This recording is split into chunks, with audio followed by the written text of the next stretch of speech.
Welcome to This Week in Jacksonville Business Edition. I'm Kent Justice. This podcast focuses on economic development in the River City and really in our region. And joining me today, I'm really excited about this, Michael Corrigan from Visit Jacksonville, Alan Verlander, owner of Airstream Ventures, and really what I want to talk about is sports tourism for our area. Michael, if you just start, briefly explain your role, President and CEO, and what Visit Jacksonville does. Sure, Ken. Great to be here. Thanks for having me. Visit Jacksonville is the tourism authority for the city of Jacksonville. We have a contract with the Tourist Development Authority to oversee all tourism activities, which include obviously welcoming any tourist that comes to town, but primarily attracting groups and conferences to come to town. We also market Jacksonville to destinations around the world, primarily in the United States, but around the world. And then the third one is we run the visitor center. So if you land at the airport and come down the escalator, or if you come downtown to the visitor center, if you go to the Beaches Museum, we have a visitor center there. So everything tourism, we're involved in it. And so on the specific part of sports tourism, Alan, let me bring you in. You've got this experience in college athletics, working with cities. Tell me about Airstream Ventures, and then we'll connect this all together and dive deeper. Yeah, I mean, we started in 2018, which is a great time to start, an events company, right? I mean, we had this little pandemic come in, Right. but I think once we got through that, we realized that sports tourism is extremely important to communities. With Airstream Ventures right now, we're doing events all over the country and bringing them to different partners, but we work with Visit Jacksonville a lot in bringing different events here because it's such an important mechanism. I think coming out of COVID especially, sports tourism is even getting more important to communities because maybe less business travel. So we're going to need to really focus on that weekend travel, which is sports tourism. Yeah. So this is kind of free-for-all conversation. Let's just dive into it. What's the benefit to a community of having sporting events? Is there an economic driver? Is it, hey, the city gets a shot of self-esteem, we've got this event, or we've got this sports team? Is it both of those things? Yes, it's both of those things. Absolutely. There's also obviously the marquee sports events that you come that we can all think about. If I told anybody listening to the podcast, name 3 sporting events, they pick 3. Obviously Jaguars would be one of those 3 that you pick, but there's so much more to it than that. There's everything from Little League all the way through senior sports and traditional sports, and also sports that you never even thought about really being sports. And those all merge together to create a huge economic engine. Probably the biggest difference in sports tourism and much of tourism, it's extremely competitive. It's not just if you have an idea in a venue that they're going to come here. You've got to really put on your best game in order to be able to attract any type of sporting event to your community. So one of those big events that I would think of is Florida, Georgia every year, the Gator Bowl. And the Gator Bowl just recently, that was one of the reasons I thought this is a good time to talk about this. Alan, I know you worked with Gator Bowl. You're a key figure, a key leader for the Gator Bowl for a while. What makes that a success? Is it the teams put on a good show? Are there other things that surround it? What makes that important for Jacksonville? No, I mean, the Gator Bowl was started in the 40s as a tourism initiative by the leaders because in between Christmas and New Year's was so dead in the hotels and the tourism industry. And so now, fast forward 77 years later, they had another successful game. You look at the fans, our offices are down around there. We run a tailgate area around there. There were fans, and you talk to them, they're coming in from all over the country. And in this case, all over the South. And so they're filling up at a time, and Michael, could tell you more about that, but that the hotels need business, that restaurants need business, that downtown, all the different areas, the beaches where they do all the events need that economic driver, and really they count on it each year in their budgeting. So, the Gator Bowl is a significant part of this community because if you were to take out that business for 3 or 4 days in between Christmas and New Year's, there's a lot of companies that would struggle. But yet, when you bring teams that travel well, and certainly everybody's forming opinions of the bowl system nowadays, but you still have fans that travel and spend money, and that's an important part for the tourism industry. Yeah, it's extremely important. As Alan said, it was created in order to boost occupancy in hotels during the slowest week of the year. December historically is always the slowest month of the year as far as number of people that are staying in hotels here in town. Well, when you have that reduction in occupancy, it doesn't just affect the hotels, it affects everything else connected around the hotels, all the aspects of tourism. The restaurants have less sales, the store sells less goods that are involved in that area of work. We've really been lucky, 2 years in a row, we've had great Gator Bowl teams that brought a lot of fans to town, and you know it. because they show up in the team colors, and you can see them everywhere. and that's kind of what's always separated Jacksonville from the rest of the country anyway, is when those fans get here, it's not like, what are you doing here? And Jacksonville is like, it is the thing in Jacksonville. And the week of Gator Bowl, that is the event in Jacksonville. And those fans and those families that come with them, they're treated like royalty. I mean, the city and the people in this city totally understand the value that those visitors bring to us, and that's why we're successful. Well, speaking of Gator Bowl, so this has got to be strategic, right? So one day each of the teams go to Naval Station Mayport and get to go onto a ship. I mean, that revs up the patriotism, I'm sure. But there's also the events, the pep rallies that are out at the beach. And of course, the day before and the day of the game, everything's kind of centered in downtown Jacksonville. That allows a lot of different people to benefit from what's going on with that week of the Gator Bowl. Is that right? Yeah, and remember, the most important thing is that the student athlete has to have a great experience coming here. They don't forget. I mean, sure, some of the players that play in these games end up going to the NFL and beyond, become superstars. For the majority of them, at least 25% of them, it's the last time they get to perform something they've worked on their entire life to do. So you want to make sure that last opportunity is something they'll remember forever. You want them to say to their kids, man, I remember when I played in the Gator Bowl, I did blank. And that's extremely important, and that echoes out into the stands. The alumni and the fans of these schools, they don't forget any great experience they had a bowl game. They remember the ones that aren't great, but that's why it's so important that the community buys into it and that they're supportive of it, and that's why we're lucky here in Jacksonville. Is there a threat, Alan? I'd love your perspective on this. Is there a threat to the success that the Gator Bowl brings because of what's going in college football? You referenced it a moment ago. I think a lot of people are looking at college football and saying, boy, the bowl system is broken. So many people who typically are like, yes, for bowl games, this year were like, nah, I don't care. If my team's not one of the top 4 and playing on New Year's Day, what do I care? That wasn't the case for the Kentucky and the Clemson fans who came for the Gator Bowl. Right. But is there a threat to what we've got in Jacksonville because of kind of the dysfunction of so many people see in college football? I've said I don't think the college football bowl system is broken. College football is broken. And there's a difference in that, right? So next year, everybody's complaining about this year. Well, it's going to be totally different next year. You got 12 teams going to the playoff. How do you utilize those cities within those games, right? And so that's what they're putting in place. I do think it is going to struggle if you're 13, 14 down the line and you've got all these opt-outs and you've got all these different things. So that is going to be a struggle for the bowl system like the Gator Bowl. But I think from the Gator Bowl's perspective, certainly Jacksonville's perspective, which is what we're talking about here, we put a great foot forward, and the goal would be to be one of those cities that is a part of the 12-game or the 12-team playoff. If we can do that, then it brings on a whole different perspective to this. And I think one of the things that is really good about Jacksonville is we put on a great show. Michael mentioned the student-athlete welfare. That's a big deal. Money's a big deal. So to these schools, and is the biggest deal, let's face it. That's why we are in the position that we're in. But I think Jacksonville, we show off well the development that is continuing to go on in the city, which is a big part of big-time college athletics and big-time other athletic events. We've got to continue to expand as a community as well that allows us to bring in these types of events. The Gator Bowl, I will tell you, they've done a great job at this for years and years and years. And so they have a great name within college football. So then it's how do we incorporate ourselves inside this new system? Yeah, and it's a little challenging because, we hear a lot about the stadium of the future and what's going to be built.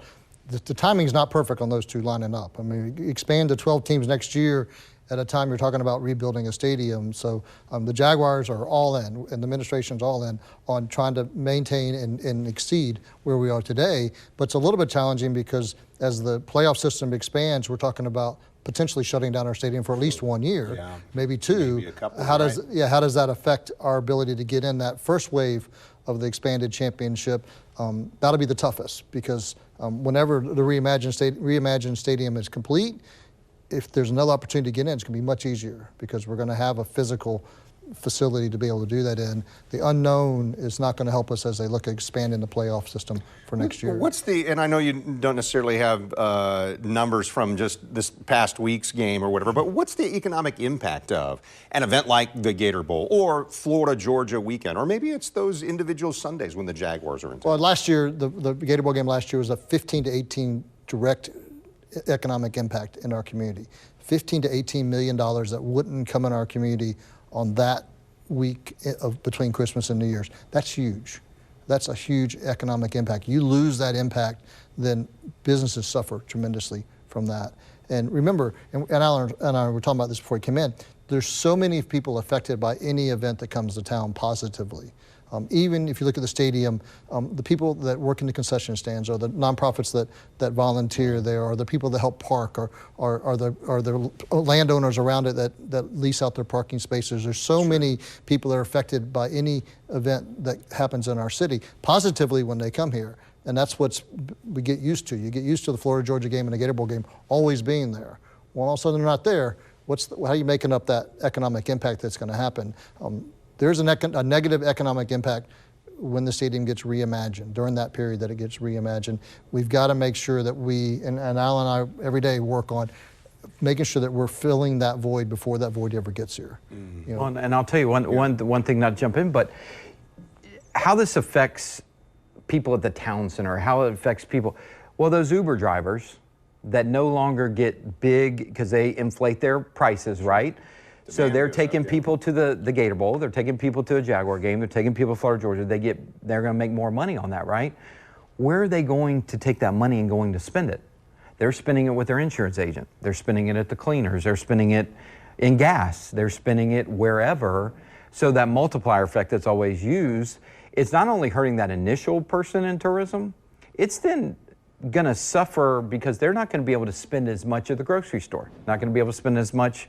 Maybe they have to cut certain things out of their budget. That does have a trickle-down effect from a business perspective and economically with a lot of people in this community. It's more than just hotel capacity being filled up there. Well, and Kent, there's also a 3.5-hour commercial about the city of Jacksonville during both of those football games.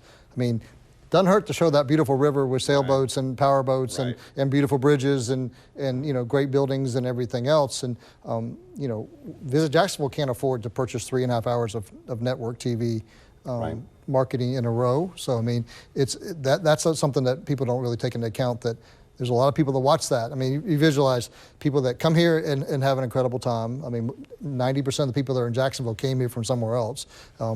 Your first visit might be one of those two games. Then you got the people that see it on TV and go, I've never been there. It looks like it's really nice in December. There's people on the water in December. Yeah. There's a lot of people in the rest of the country going, I can't even go outside right now. Yeah. So the marketing of our community during those games is important, and it helps to have a good game. You got a blowout football game, we're going to find something else to watch. You've got great games like the last 2 years when it goes down to the last minute, the last quarter. It just extends how long people are saying Jacksonville. Yep. So it's very helpful. Yeah. So I want to talk a little bit about some other events beyond the football games that we've been discussing here. I know the Players is something, boy, that whole week leading up to, and then the whole week of the golf tournament is something. And yeah, lots of exposure for Jacksonville and the area, those beauty shots they show, whether that's at the beaches or downtown or whatever. But Alan, get into this for me. You bring other events, sporting events, and some other events too. There's been music festivals I know you've worked on or whatever. But why are those things important, and maybe what is the future of sports tourism when it comes to those kind of events? Yeah, I think we all think of the big staple events that are here, like the Players. In addition, Jim Furyk and his foundation have started another one in the fall that is really helpful. That comes with TV and all that kind of stuff. I think where sports tourism, it makes up the gap is you do have some events that may not be as big as the Gator Bowl, but if you have big Spartan races or big, we all talk about youth sports and how much money is being spent in the youth sports industry. Those they add up over time, and if you can get a kind of a menu or a stable of about 12 to 15 events like that, in addition to your other events, now those big events, those 12 to 15 events are every bit as big, if not bigger than one of those events. So it's like adding another huge event to your stable of of economic growth. But the other thing is it's all throughout the year, so it's consistent. You know, we talk about the Gator Bowl, we talk about the players, the Jaguars, everybody knows when those are. But if you can get it, and the thing that is big in tourism that Michael and I talk about all the time is getting events in need times when the hotels and the restaurants need it. You know, we all know when those need times are. And so youth sports travels 52 weeks a year, you know? And so how can we find those need times and marry those with those youth sporting events or other types of events that make sense? Going back to it though, as a city, we had the great facilities when it comes to, and we will for football stadium, arena, baseball grounds, and that. The next phase of this, as I said, and Michael and I have talked about this, is getting those events and those types of facilities ready so that we can attract those types of events. Yeah, and I think it's what people don't quite understand is you think of Jacksonville itself, which is a very large city, but we're also looking at the counties that surround Jacksonville. For instance, Allen does a lot of work in Clay County, and they're building facilities in Clay County.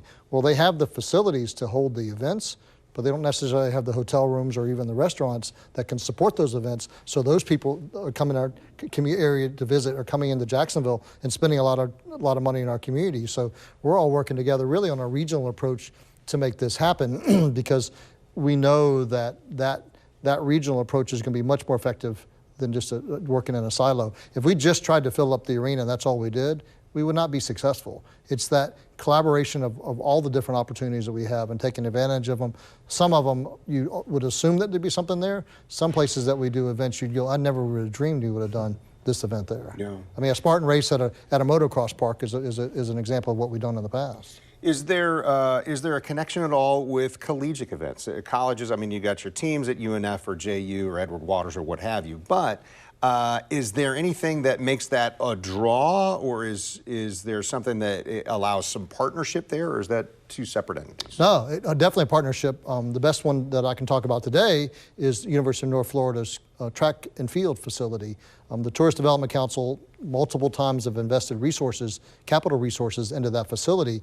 It's now becoming known as the Oregon of the East, because University of Oregon has by far the best track facility in the country. UNF is right behind them, and on the East Coast it is the premier facility and continues to attract NCAA championships, whether regional championships or qualifying championships. Every day we're talking to UNF's athletic department about another potential championship to bring to that facility because it's one of the first-class facilities in the country.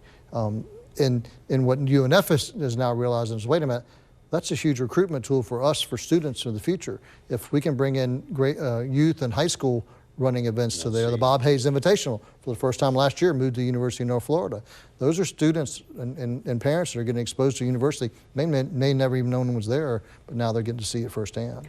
And the thing about college athletics, being the former athletic director at JU, you have teams coming in and traveling all year round to play those schools. So in addition to the big championships, you know, you're having a basketball team come in 14, 16 times a year, and they're booking 25 rooms for a night or two. Or with JU and UNF here, a lot of times they'll stay over and they have travel partners and all that. And so, but it starts in the fall and it ends in the spring with baseball and softball and lacrosse and all those kinds of things. So there's a natural, if both of those schools were to go away, kiddingly, there's some hotels in those parts that would really have to, it would crush them, you know? Because you realize hotels can't just rely on people that go on their app or walk in the door. That's not how they're most profitable. They're most profitable when they can plan out ahead a couple of years, or at least a year in advance. And that's what we do on a regular basis at Visit Jacksonville, is we're providing that service at no cost to whatever entity to plan those conferences, conventions, games, whatever it might be, to get them lined up to bring them in. So that hotel can say, okay, I know I had to have that minimal level of staffing because I have that event that's coming to town. And then they're able to augment that with reservations made on the app or made directly with the hotel property. So it's extremely important. That was the hardest part of recovery from the pandemic, was getting that business back up. Jacksonville, super lucky. I mean, we had an enormous influx of leisure tourists that came here. We were in Florida and we were open. Right. we 840 square miles. You naturally thought, I can spread out. I don't have to be close to somebody. We've created what I call legacy tourists from that. People that never came to Jacksonville that came here during that recovery period and said, wow, this place is amazing. Next time I come back, I want to go there. You know, if they came in town and didn't go to the beach, next time they want to come back and go to the beach. Or if they came to the beach, they want to go see the other side of Jacksonville the next time. So it was one of the few times that not having specific amenities became a huge resource, and it's turned into legacy type tourists that families are coming back over and over again, which are important, but so is the group environment, which is finally back in teams and conferences and conventions. Well, and you referenced being able to take the next step in terms of facilities for youth sports. I hadn't planned on talking about this, but of course there's a Jacksonville soccer team that's saying, hey, we're going to do this, we're going to build some facilities or whatever. As those kind of things happen, I would imagine your brains go to, how can we partner? How can we make this better for everybody, right?